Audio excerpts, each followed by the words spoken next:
Alright, so today I'm talking about buying land in the metaverse. If you've never heard of this concept before, this video is going to blow your mind because people are spending millions of dollars on buying virtual land in a virtual world to make virtual money. So in today's video, I want to show you exactly how these people are making money, who's selling this land, where you can buy it, and ultimately if this is something you should start investing in. Before we get into it, I just want to quickly say that this video is not sponsored. It's 100% free, so what you do with this information is completely up to you. It's crazy though, because I remember when my parents were my age, they already had me, they had stable jobs, they had a physical, real house that they could live in and make delicious food inside of and not get cold in the wintertime. And meanwhile, there's me. I own a rabbit that spits out rainbows out of its mouth on my phone, which is basically the same thing, Mom. So today I want to get deep inside of this idea of buying land in the metaverse because apparently someone spent $2.4 million buying land in the metaverse, which is hard to wrap your head around because if you think about it, the metaverse is supposed to be infinite. There's not just one, there's many. So how is it that buying land in a place that's limitless make any financial sense at all? That's what we're going to try to figure out by the end of this video. So if you're skeptical, you have come to the right place because when I first heard about this, I was skeptical. I'm still skeptical. And when I first heard about it, my reaction is probably like yours. But that's so silly. Why would you? Wait, what is it? Wait, so you're saying that? So the longer you watch this video, I promise the more you'll progress through those phases. So let's get right into it. Hi, my name is Andre Jick. Hope you're doing well. Come for the finance and stay for the land before time. It's a tree star, Littlefoot. Remember that cartoon?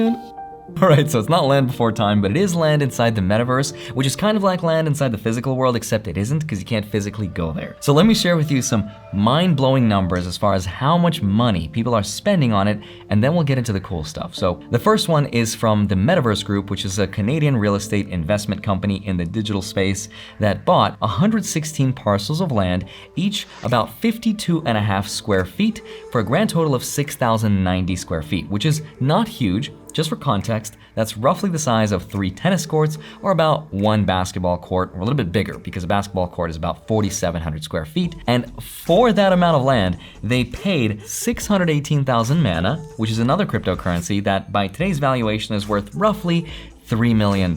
Now that was the biggest digital land acquisition in history until recently when that record was smashed by another company called Republic Realm. Republic Realm is another digital investment company that spent $4.3 million buying virtual land inside of Decentraland, which is another very popular metaverse.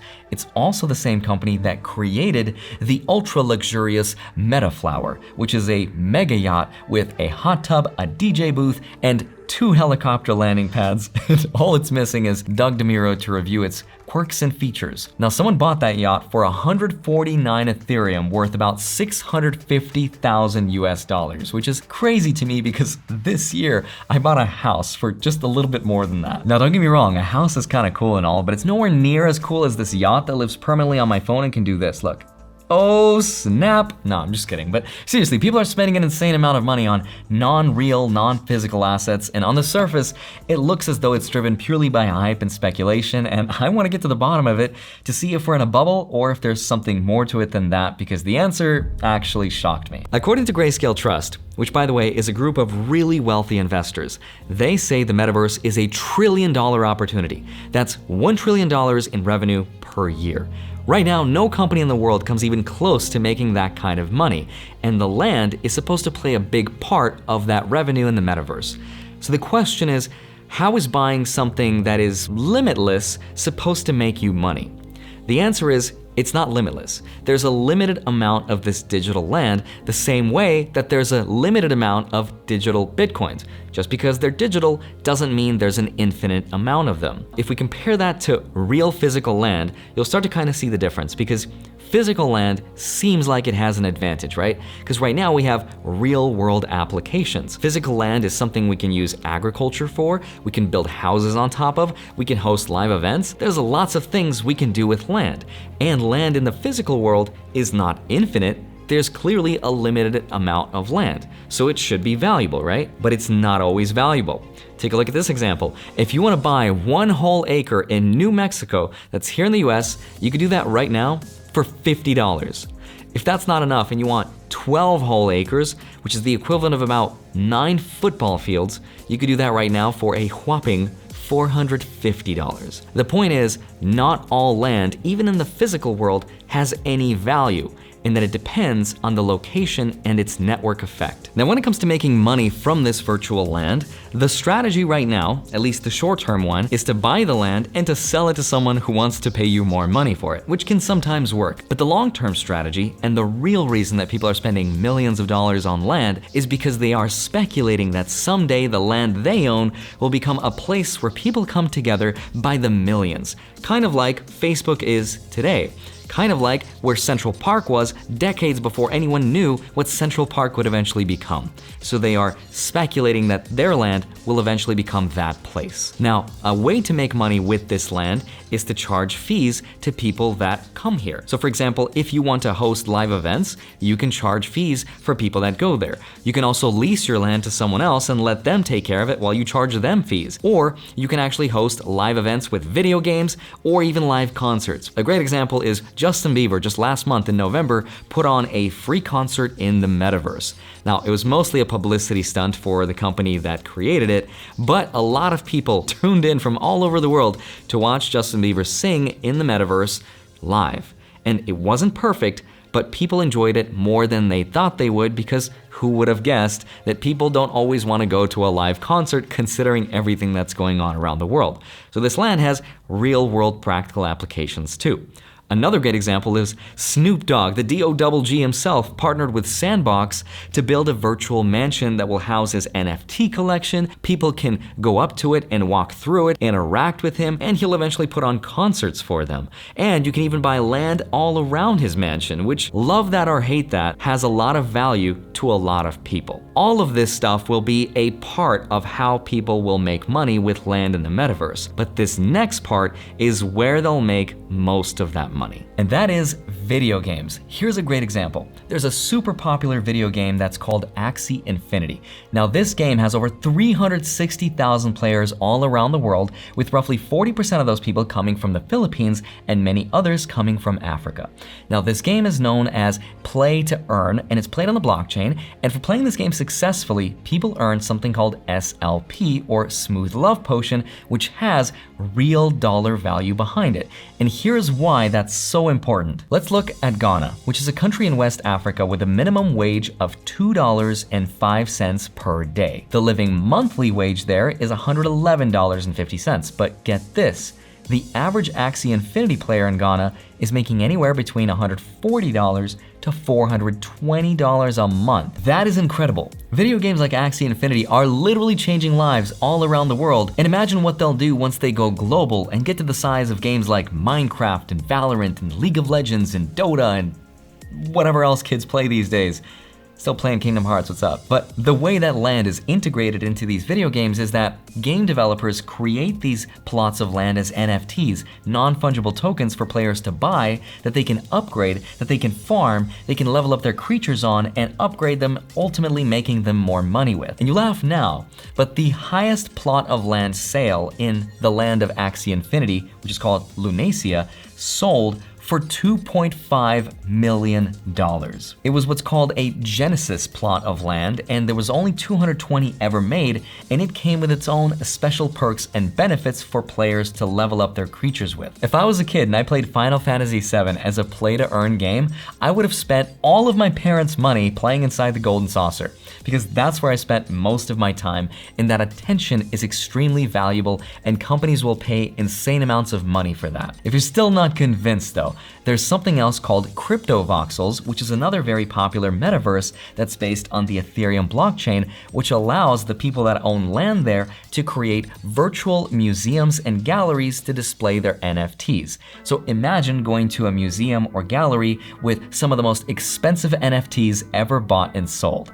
That's kind of cool. Wow, did someone actually spend $12,000 on a Spider-Man NFT? So now let's talk about where you can actually buy this land. Before we buy the land, I think a really legit question is, who is selling us this land? Like, this is a question I've always had for billionaires that own islands. People like David Copperfield, who own 11 islands called Musha Key. Who sold him the islands? I proclaim these islands to be mine. Want to cop some? The people that are selling us these virtual plots of land are the developers of that specific metaverse, because remember, there's not one metaverse, there are many.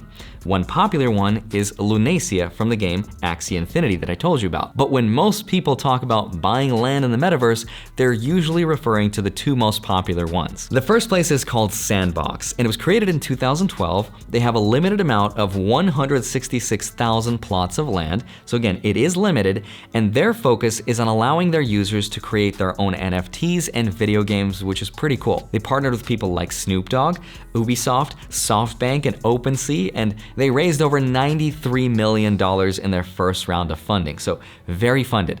The second place that people are referring to is something called Decentraland, which was created in 2015, and they also have a limited amount of 90,601 parcels of land. Now, they are also very heavily funded, but they also hosted a live event with over 80 music artists. Anyone could join the concert. You didn't need to own land, you could just go there and watch, but you could see how buying strategic land at a place like that could someday become valuable. Then there's also Meta, which is Facebook's metaverse approach, which is more of a centralized approach to this digital universe, and we're gonna see a lot more of that in the future as publicly traded companies will want a piece of this industry. What they'll find out the hard way though is that the reason we find this stuff is so exciting is because it isn't owned by any publicly traded companies. We're just creating these communities for independent artists and people to go there and create and to share their experiences, and we are not the end product where we have to give up our valuable data. And that is also why there's not going to be one metaverse.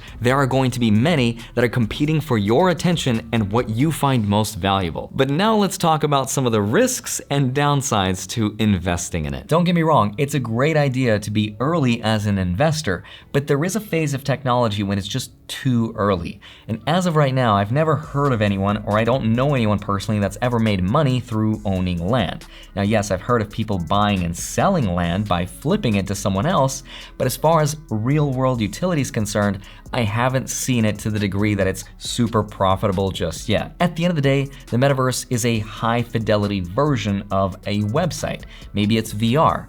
But then again, do you need a limited, highly exclusive, very expensive plot of land to display your products? Or can you buy a $10 version of some land somewhere like you can a website?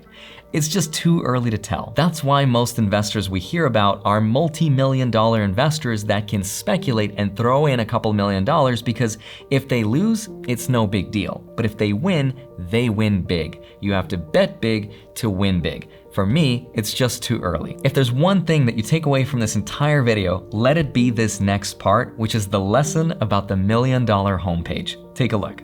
Back in my day of 2005, when the internet was becoming more popular, a college kid from the UK came up with a brilliant idea to fund his college tuition. It was called the $1,000,000homepage.com. It exists today, and it's a web page that has 1,000 pixels wide by 1,000 pixels high. In other words, 1 million pixels inside of it.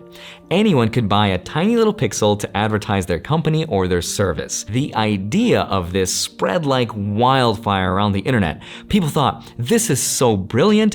If this idea spreads so fast, this is the clever way that people will market themselves in the future on the internet. This is the future of advertising and search engines. I will buy myself a square. He charged people $1.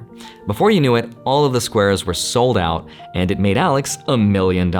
Now, the people that bought these squares never really saw a return on their money, but it made the creator rich. This story has a parallel to what's going on in the world of the metaverse and land and NFTs, because the only guaranteed winners that are this early in the game are the people selling you the dream of owning land. Now, don't get me wrong, the metaverse is absolutely going to become the future, just like we knew the internet was going to become the future.